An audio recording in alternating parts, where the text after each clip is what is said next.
Assalamualaikum warahmatullahi wabarakatuh. Oke sahabat, kali ini saya akan membahas asal-usul Syekh Maulana Malik Ibrahim. Jauh sebelum Maulana Malik Ibrahim datang ke Pulau Jawa, sebenarnya sudah ada masyarakat Islam di daerah pantai utara, termasuk di desa Leran. Hal itu bisa dibuktikan dengan adanya makom seorang wanita bernama Fatimah binti Maimun yang meninggal pada tahun 475 Hijriah atau pada tahun 1082 Masehi. Jadi sebelum zaman Wali Songo, Islam sudah ada di Pulau Jawa, yaitu daerah Jepara dan Leren. Tetapi Islam pada masa itu belum berkembang secara besar-besaran. Maulana Malik Ibrahim yang lebih dikenal penduduk setempat sebagai kakek bantal, diperkirakan datang ke Gresik pada tahun 1404 Masehi. Beliau berdakwah di Gresik hingga akhir wafatnya, yaitu pada tahun 1419. Pada masa itu kerajaan yang berkuasa di Jawa Timur adalah Majapahit. Raja dan rakyat kebanyakan masih beragama Hindu dan Buddha. Sebagai rakyat, Gresik sudah ada yang beragama Islam, tetapi masih banyak yang beragama Hindu, atau bahkan tidak beragama sama sekali. Dalam berdakwah, kakek bantal menggunakan cara yang bijaksana dan strategi yang tepat berdasarkan Al-Quran. Ada yang menyebut bahwa beliau berasal dari Turki dan pernah mengembara di Gujarat, sehingga beliau cukup berpengalaman menghadapi orang-orang Hindu di Pulau Jawa. Gujarat adalah wilayah negeri Hindia yang kebanyakan penduduknya beragama Hindu. Di Jawa, kakek bantal bukan hanya berhadapan dengan masyarakat Hindu, melainkan juga harus bersabar terhadap mereka yang tak beragama maupun mereka yang terlanjur mengikuti aliran sesat. Meluruskan iman dari orang-orang Islam yang bercampur dengan kegiatan musyrik. Caranya, beliau tidak langsung menentang kepercayaan mereka yang salah itu, melainkan mendekati mereka dengan penuh hikmah. Beliau tunjukkan keindahan dan ketinggian akhlak Islam sebagai ajaran Nabi Muhammad. Dari huruf-huruf Arab yang terdapat dari batu nisannya, dapat diketahui bahwa Syekh Maulana Malik Ibrahim adalah kakek bantal, penolong fakir miskin yang dihormati para pangeran dan para sultan ahli tata negara yang ulung. Hal itu menunjukkan betapa hebat perjuangan beliau terhadap masyarakat, bukan hanya pada kalangan atas, melainkan juga pada golongan rakyat bawah, yaitu kaum fakir miskin. Keterangan yang tertulis di makamnya adalah sebagai berikut. Inilah makam almarhum Al-Maghfur yang berharap rahmat Allah, kebanggaan para pangeran, sendi para sultan dan para menteri, penolong para fakir dan miskin, yang berbahagia lagi syahid, cemerlangnya simbol negara dan agama. Malik Ibrahim yang terkenal dengan kakek bantal Allah meliputinya dengan rahmat-Nya dan keridhoan-Nya dan dimasukkan ke dalam surga. Telah wafat pada hari Senin 12 Rabiul Awal tahun 822 Hijriah. Menurut literatur yang ada, beliau juga ahli pertanian dan ahli pengobatan. Sejak beliau berada di Gresik, hasil pertanian rakyat Gresik meningkat tajam, dan orang-orang sakit banyak yang disembuhkannya dengan daun-daun tertentu. Sifatnya lemah lembut, welas asih dan ramah tamah kepada semua orang, baik sesama muslim atau non-muslim, membuatnya terkenal sebagai tokoh masyarakat yang disegani dan dihormati. Kepribadiannya yang baik itulah yang menarik hati penduduk setempat, sehingga mereka berbondong-bondong masuk Islam dengan sukarela dan menjadi pengikut beliau. Sebagai misal, bila beliau menghadapi rakyat jelata yang pengetahuannya masih awam sekali, beliau tidak menerangkan Islam secara menjelimet. Kaum bawah tersebut dibimbing untuk bisa mengolah tanah agar sawah dan ladang mereka dapat dipanen lebih banyak lagi. Sesudah itu mereka dianjurkan bersyukur kepada Yang Maha memberikan rizki, yaitu Allah Subhanahu wa Ta'ala. Di kalangan rakyat jelata, Syekh Maulana Malik Ibrahim sangat terkenal, terutama dari kalangan kasta rendah. Sebagaimana diketahui, agama Hindu membagi masyarakat menjadi 4 kasta. Ada kasta Brahmana, kasta Waisya, dan kasta Sudra. Dari keempat kasta tersebut, kasta Sudra adalah yang paling rendah dan sering ditindas oleh kasta-kasta yang jauh lebih tinggi. Maka ketika Syekh Maulana Malik Ibrahim menerangkan kependudukan seorang di dalam Islam, orang-orang Sudra dan Waisya banyak yang tertarik. Syekh Maulana Malik Ibrahim menjelaskan bahwa dalam agama Islam semua manusia sama derajatnya. Orang Sudra boleh saja bergaul dengan kalangan yang lebih atas, tidak berbeda-beda. Di hadapan Allah semua manusia adalah sama. Yang paling mulia di antara mereka hanyalah yang paling takwa kepada Allah Subhanahu wa Ta'ala. Takwa itu letaknya di hati, hati yang mengendalikan segala gerak kehidupan manusia untuk berusaha sekuat-kuatnya mengerjakan segala perintah Allah dan menjauhi segala larangannya. Dengan takwa itulah manusia akan hidup berbahagia di dunia maupun di akhirat kelak. Orang yang bertakwa sekalipun dia dari kasta Sudra bisa jadi lebih mulia dari mereka yang berkasta Ksatria dan kasta Brahmana. Mendengar keterangan ini, mereka yang berasal dari kasta Sudra dan Waisya merasa lega. Mereka merasa dibela dan dikembalikan haknya sebagai manusia utuh, sehingga wajarlah bila mereka berbondong-bondong masuk agama Islam dengan sukacita. Setelah pengikutnya semakin banyak, beliau kemudian mendirikan masjid untuk beribadah bersama-sama dan mengaji. Dalam membangun masjid ini beliau mendapat bantuan yang tidak sedikit. Setelah pengikutnya semakin banyak, beliau kemudian mendirikan masjid untuk beribadah bersama-sama dan mengaji dalam membangun masjid. Ini beliau mendapatkan bantuan yang tidak sedikit dari Raja Charmain.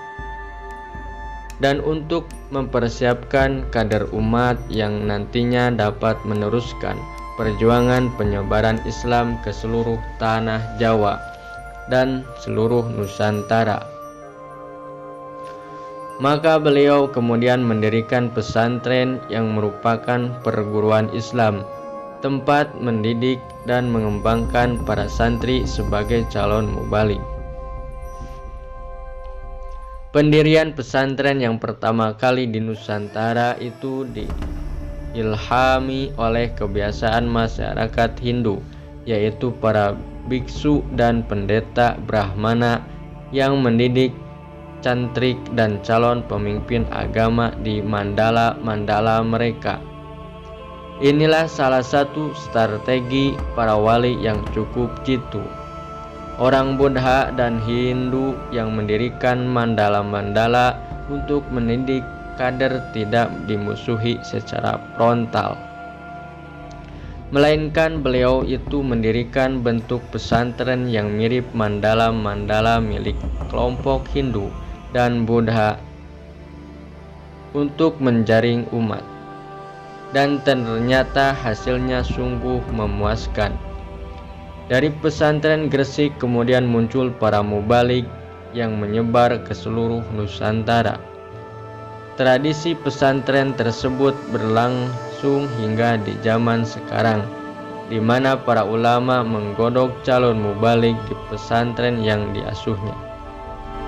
Bila orang bertanya sesuatu masalah agama kepada beliau, maka beliau tidak menjawab dengan berbelit-belit, melainkan dijawabnya dengan mudah dan gamblang, sesuai dengan pesan Nabi yang menganjurkan agama disiarkan dengan mudah, tidak dipersulit umat untuk dibuat gembira,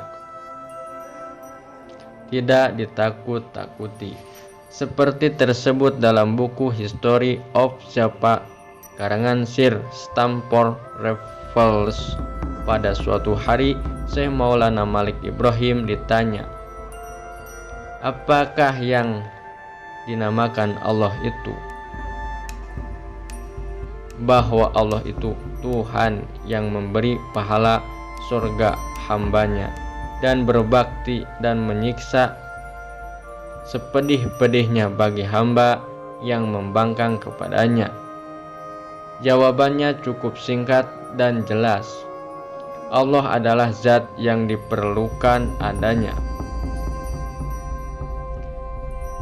2 tahun sudah Syekh Maulana Malik Ibrahim berdakwah di Gresik.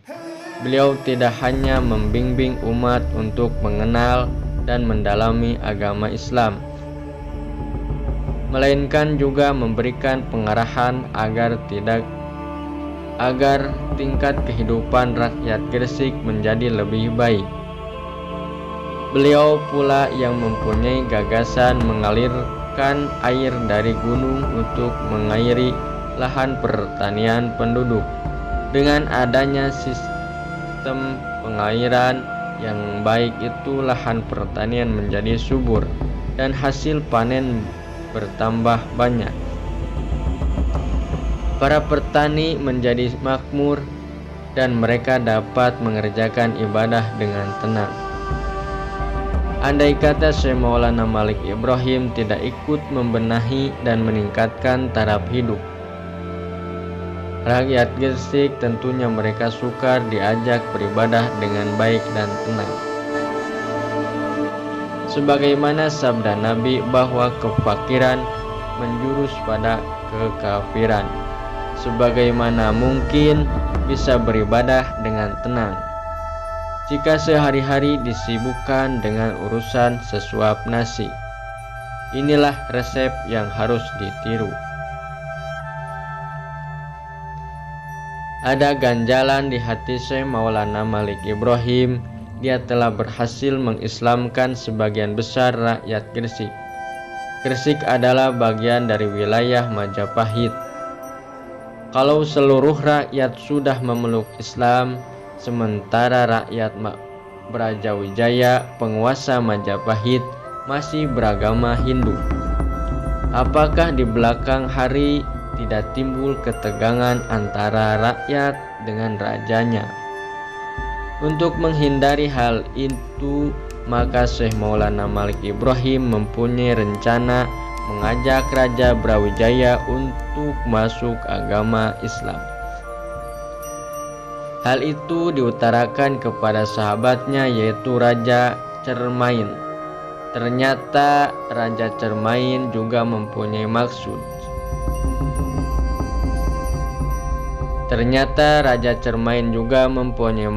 Serupa. Sudah lama Raja Cermain ingin mengajak Prabu Brawijaya masuk agama Islam. Pada tahun 1321 Masehi, Raja Cermain datang ke Gresik disertai putrinya yang cantik rupawan. Putri Raja Cermain itu bernama Dewi Sari. Tujuannya dalam misi tersebut adalah untuk memberikan bimbingan kepada para putri istana Majapahit mengenal agama Islam. Bersama Syekh Maulana Malik Ibrahim, rombongan dari negeri Cermain itu menghadap Prabu Brawijaya. Usaha mereka ternyata gagal. Prabu Brawijaya bersikeras mempertahankan agama lama. Prabu Brawijaya bersikap keras mempertahankan agama lama dengan ucapan yang diplomatis bahwa dia bersedia masuk Islam bila Dewi Sari bersedia dipersuntingnya sebagai istri. Dewi Sari menolak. Tidak ada gunanya masuk Islam bila ditunggangi dengan kepentingan duniawi. Beragama seperti itu hanya akan merusak keagungan agama Islam. Rombongan dari negeri Cermain lalu kembali ke Gresik. Mereka beristirahat di Leran sembari menunggu selesainya perbaikan kapal untuk berlayar pulang. Sungguh sayang sekali selama beristirahat di Leran itu. Banyak anggota rombongan dari negeri Cermain yang diserang wabah penyakit. Banyak di antara mereka yang tewas, termasuk Dewi Sari. Kabar kematian Dewi Sari terdengar ke telinga Prabu Brawijaya, raja yang memang tertarik dan merasa jatuh cinta kepada Dewi Sari itu. Kemudian menyempatkan diri beserta penggawa kerajaan di desa Leran. Brawijaya, sang raja Majapahit itu memerintahkan kepada para penggawa rajanya untuk menggali kubur dan memakamkan Dewi Sari dengan upacara kebesaran.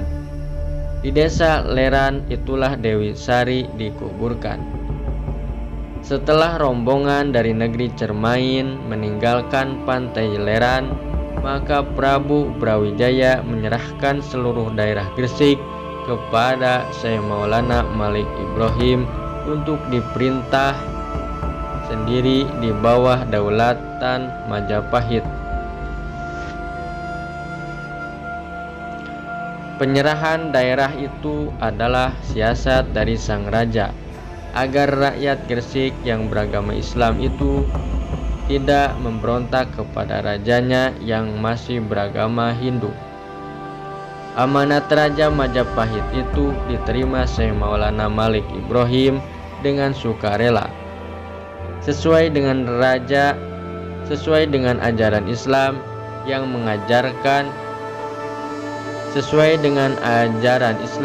yang menganjurkan perdamaian, walaupun dengan kafir zimmi, yaitu orang-orang bukan muslim yang mau hidup berdampingan dengan aman dalam satu negara.